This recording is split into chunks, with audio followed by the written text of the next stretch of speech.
बड़ी बहू वर्षा हर काम में बहुत तेज थी। वहीं छोटी बहू हर्षा हर काम आराम से करती। वर्षा को अपनी तेजी पर बहुत घमंड था। वो बात बात पर हर्षा को ताना मारा करती। एक दिन वर्षा किचन में खाना बना रही होती है और हर्षा से कहती है, देवरानी जी, इतना धीमे धीमे खाना बनाओगी तो लोग भूख से मर जाएंगे। पिछले जन्म में कछुआ थी क्या? मेरा तो पता नहीं, आप बहुत तेज हो। आप पिछले जन्म में घोड़ा थी क्या? वर्षा आराम से चली जाती है।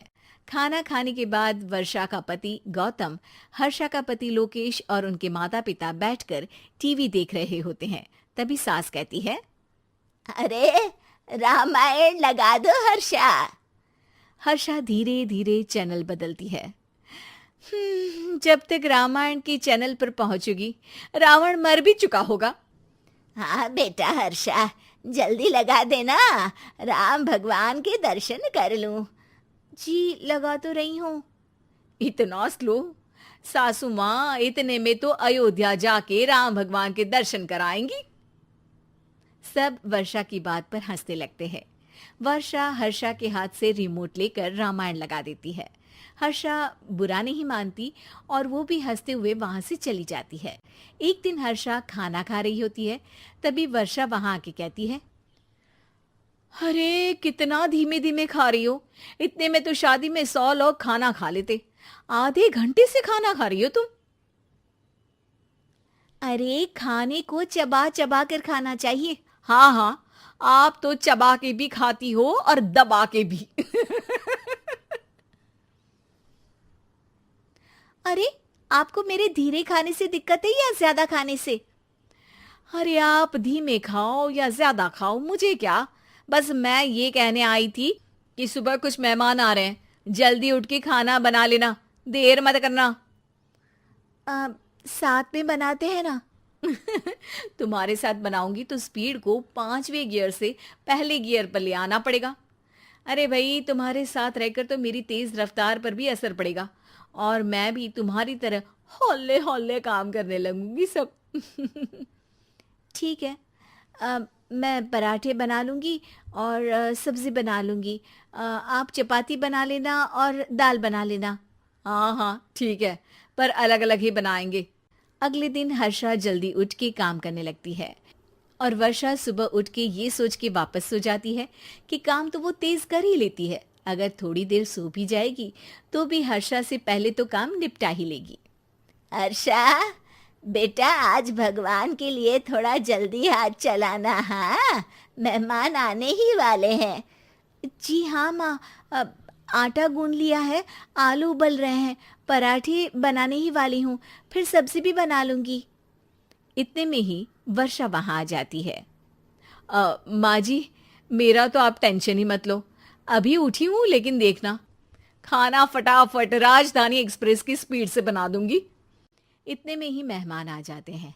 आइए आइए आइए, खाना बन ही रहा है, चाय बनवा लेती हूँ पहले आपके लिए। सास किचन में आती है। वर्षा, वो लोग आ गए, चाय बना दे जल्दी से। हर्षा को नहीं बोल रही क्योंकि वो तो सुबह की चाय देने में शाम कर देगी। चाय बन भी चुकी है माँ जी। वर्षा तेज ही नहीं, सबसे तेज है। अब चलिए मैं चाय लेकर आती हूँ। वर्षा मेहमानों के सामने चाय लेकर जाती है। ये हमारी बहू है वर्षा, तेज वर्षा कहते हैं इसको। हर काम में इतनी तेजी रखती है जैसे मिल्खा सिंह भाग रहा हो। अरे वाह वाह, फिर तो खाना भी जल्दी मिलेगा हमको। हाँ हाँ, आप चाय नाश्ता खत्म कर लेंगे, उसके पहले ही वर्षा जल्दी से स्वादिष्ट खाना भी लेकर आ जाएगी। वादा तो कर लिया जल्दी खाना देने का। आपकी चपाती भी नहीं बनी और दाल भी नहीं उबली। फिर भी तुमसे पहले काम खत्म हो जाएगा मेरा। तुम्हारी तरह नहीं हूं, घड़ी की सबसे पतली सुई की जैसी धीमे धीमे धीमे काम करती हो तुम। बस वर्षा अपने तेज हाथों से दाल कुकर में चढ़ाती है और आटा निकाल के गूंथने लगती है। थोड़ी देर में कुकर की तेज सीटी बजती है और वर्षा का हाथ डोल जाता है। आटे में पानी ज्यादा पड़ जाता है। अरे रे, आटा तो ज्यादा गीला हो गया। वर्षा जब रोटी बेलने लगी तो एक भी रोटी गोल नहीं बन रही थी। कोई रोटी श्रीलंका के नक्शे जैसी थी तो कोई रोटी ऑस्ट्रेलिया के नक्शे जैसी बनती। वर्षा चिढ़ जाती है। कुकर फिर से जोर से सीटी मारता है। सास बाहर से आवाज देती है। वर्षा बेटा, आज स्पीड थोड़ी कम लग रही है। टाइम और लगने वाला हो तो बता दो बेटा। वर्षा को ये बात सुनकर बहुत बुरा लगता है। वो सोचना भी नहीं चाहती थी कि कभी उसकी तेजी पर कोई सवाल उठेगा। वहीं हर्षा धीमे धीमे अपना काम करती रहती है। वर्षा दाल बनाते वक्त भी इतनी घबरा जाती है कि जल्दबाजी में दाल में नमक ज्यादा गिर जाता है। वर्षा का खाना फिर भी हर्षा से जल्दी तो बन जाता है और जब खाना मेहमानों के सामने लगता है तो सब हर्षा के खाने की तारीफ करते हैं। अरे पराठे तो कमाल की बनी है और सब्जी भी। बस दाल में नमक थोड़ा इधर उधर हो गया है। वर्षा को बहुत शर्म आती है और वो नीचे सर करके खड़ी रहती है। तभी हर्षा कहती है, वो ना मैं थोड़ी जल्दबाजी कर गई और नमक ज्यादा हो गया, पर पराठे तो वर्षा भाभी ने ही बनाए हैं, इसीलिए तो अच्छे बने हैं। वर्षा ने कभी नहीं सोचा था कि हर्षा के काम की इतनी तारीफ होगी, लेकिन वो उसका यश वर्षा को दे देगी।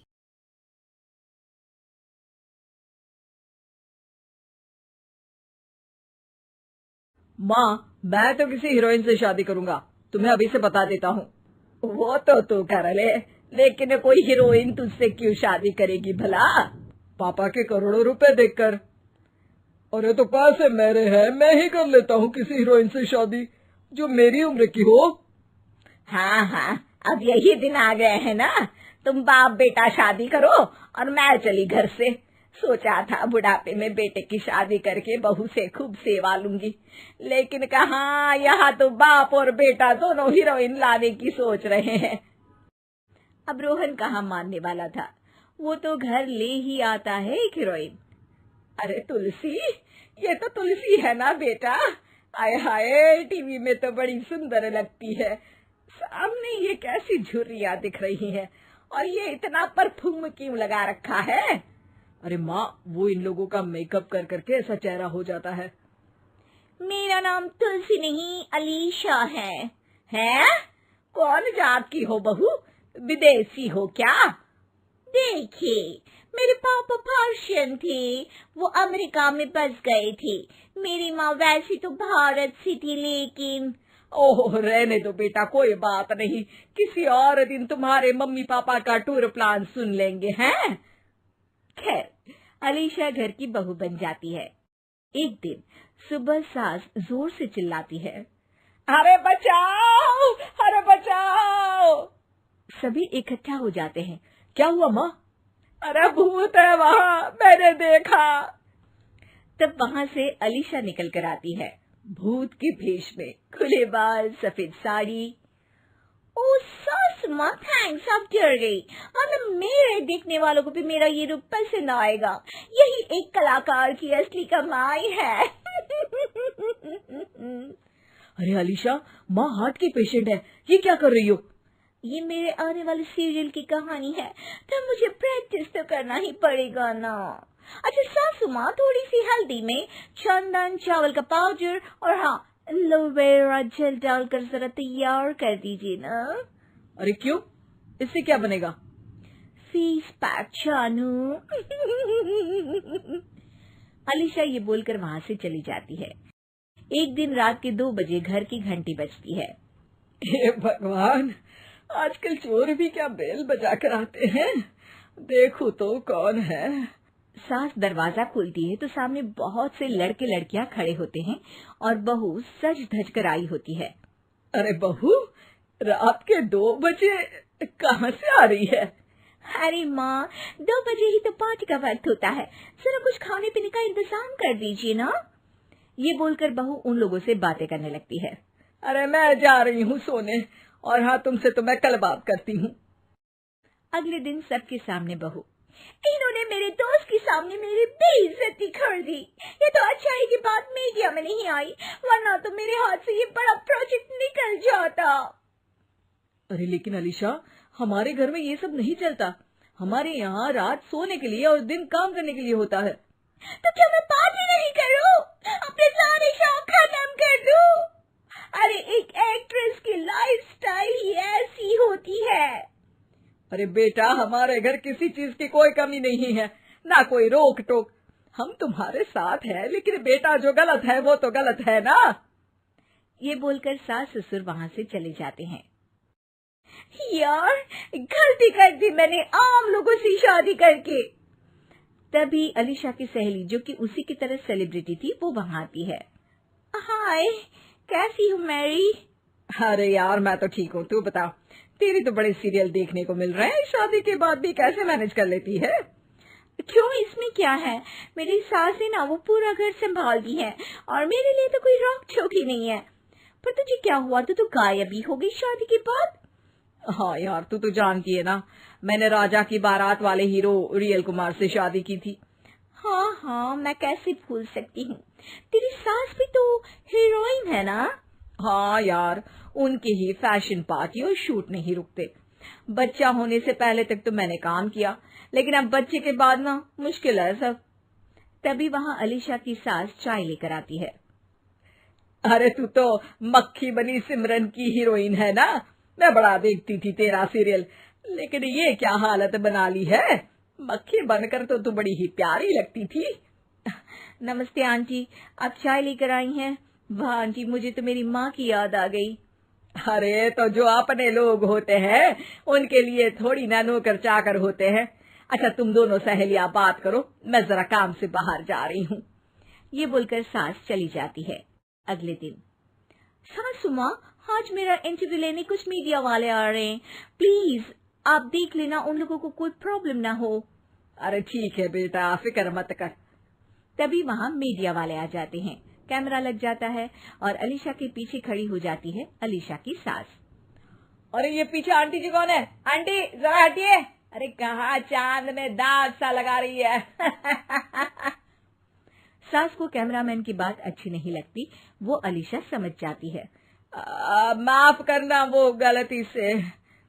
वो वहां से निकल ही रही होती है कि अलीशा सास का हाथ पकड़ लेती है। सास को हैरानी होती है, ये मेरी सास है, कोई दाग नहीं, और जो आप मेरी चमक देख रहे हैं उसे रोशनी यहीं से मिलती है। अरे मैम, कहाँ बुरा मान रही है छोटी छोटी बात का? आपको तो पता है हमारे चैनल में इंटरव्यू के बाद आपका करियर और चमक जाएगा। करियर से ज्यादा जिंदगी का चमकना जरूरी है, जो मेरे परिवार के साथ ही है। और हाँ, ये स्क्रिप्ट नहीं है, चलो निकलो यहाँ से।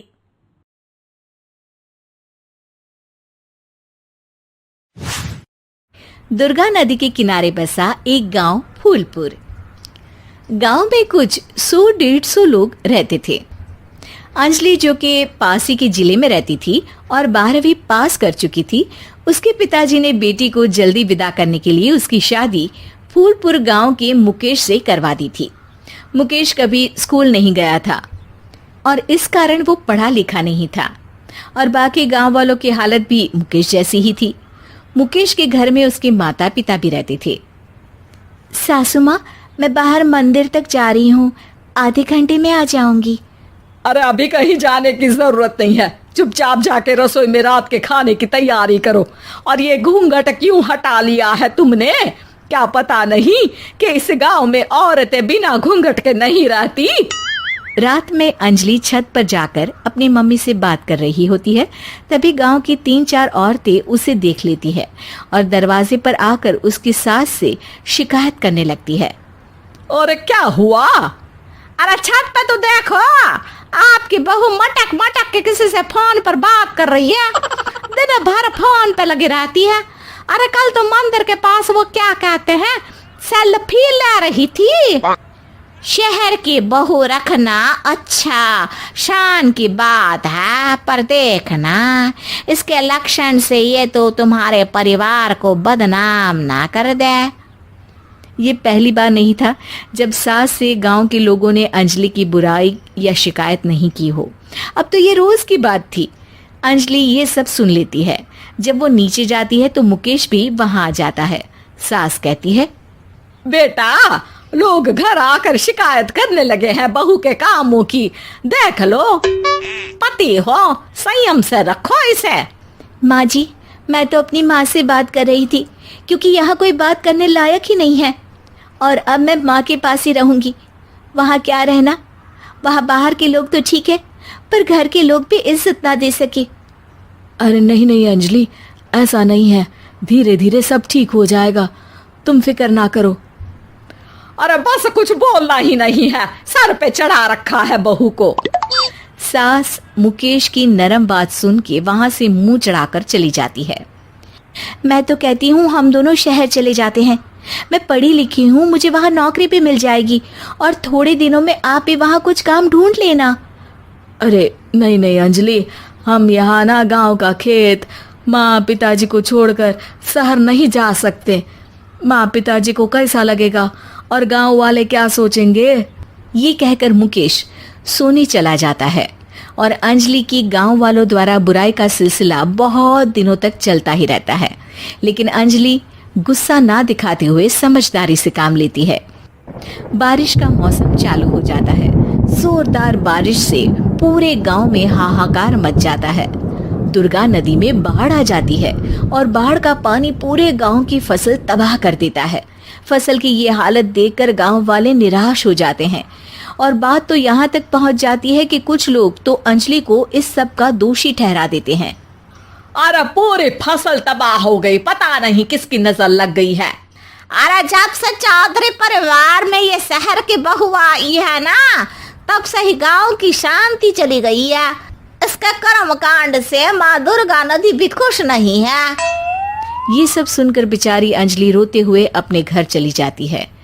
कुछ दिन बाद सभी गांव वाले अपनी फसल का मुआवजा लेकर अपने अपने घर आते हैं। मुकेश भी 1500 लेकर आता है। अंजलि को जब पासबुक दिखाता है तो अंजलि हैरान हो जाती है। अरे, ये पासबुक में तो उन्होंने 4000 की एंट्री करी है और आपको सिर्फ 1500 दिए। सच में? अरे वो सरकारी अफसर आपको बेवकूफ बना रहे हैं। सरकार की तरफ से हमें 4000 मिले हैं, लेकिन बाकी का सारा पैसा खुद ही खा रहे हैं। आप लोग के अनपढ़ होने का फायदा उठा रहे हैं। ये सब सुनकर मुकेश परेशान हो जाता है, लेकिन अंजलि उसे हिम्मत से काम लेने को कहती है और सुबह होते ही मुकेश को पंचायत कार्यालय ले जाती है और साथ में गांव के और लोगों को भी। आप सरकारी बाबू क्या गांव के लोगों को बेवकूफ समझते हैं? आपको क्या लगता है ये पढ़े लिखे नहीं है तो आप कुछ भी मनमानी करेंगे? ये बेचारे दिन रात इतनी मेहनत करते हैं, ये हमारे अन्नदाता हैं और आप इनके साथ ऐसा धोखा करते हैं। अरे क्या बके जा रही है ये लड़की, किस धोखे की बात कर रही है? अपने कांड करके नदी माँ को नाराज करके हमारा नुकसान करके इसे चैन नहीं मिला क्या? सरपंच जी, इन सरकारी बाबू ने मुझे बेवकूफ बनाया है और मेरे हिस्से के पैसे खुद चट कर गए।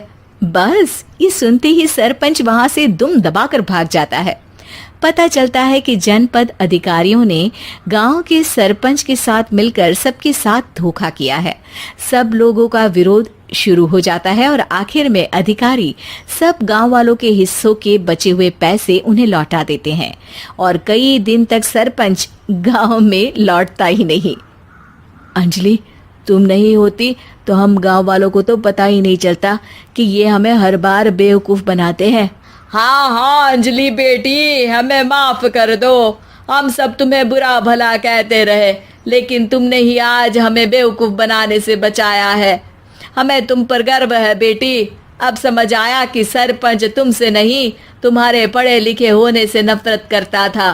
क्यों ना इस बार हम अंजलि को ही सरपंच पद के लिए चुन ले? क्या कहते हो गांव वालों? पढ़ी लिखी सरपंच। बस पूरा गांव अंजलि के लिए ताली बजाता है और अंजलि की सास उसे खुशी से गले लगा लेती है।